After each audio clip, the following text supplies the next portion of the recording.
या राज्यातल्या प्रत्येक हिंदूनं ही दृश्य नीट पहा. काही दिसलं का? हिंदूंनो, तुमच्या विरोधात जिहादी विचारांच्या शक्ती सक्रिय झाल्या आहेत. या हिरव्या पिलावळी हिंदू सणांना लक्ष करून हिंदूंच्या भावना दुखावतायत.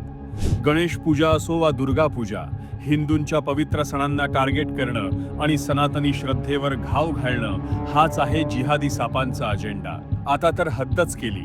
गुजरातच्या बहियाल गावात गरबा सुरू असताना या मुघली पिलावळींनी आय लव्ह मोहम्मदच्या घोषणा दिल्या. आणि मग काय, वाद पेटला, जाळपोळ झाली, दगडफेक झाली, दुकानं जळून खाक झाली. मंडळी, यापूर्वीही गोवंडीत समाजकंटकांकडून देवीच्या मूर्तीवर दगडफेक करण्यात आली होती. दगडफेकीत या सापांनी देवीचा हात तोडला. हिंदूंनो, हे दुष्ट इथेच थांबले नाहीत. यांनी गणेशोत्सवादरम्यान बाप्पाच्या मूर्तीवर अंडी फेकली. पण मुस्लिमांच्या वोट बँकेवर मोठे झालेले राहुल गांधी, शरद पवार आणि बेगडी हिंदुत्व मिरवणारे जनाब उद्धव या घटनांवर मूग गिळून गप्प बसलेत. नशीब सध्या हिंदूंचं सरकार आहे, त्यामुळं या विषारी सापांच्या नांग्या पद्धतशीरपणे ठेचल्या जाणार हे नक्की.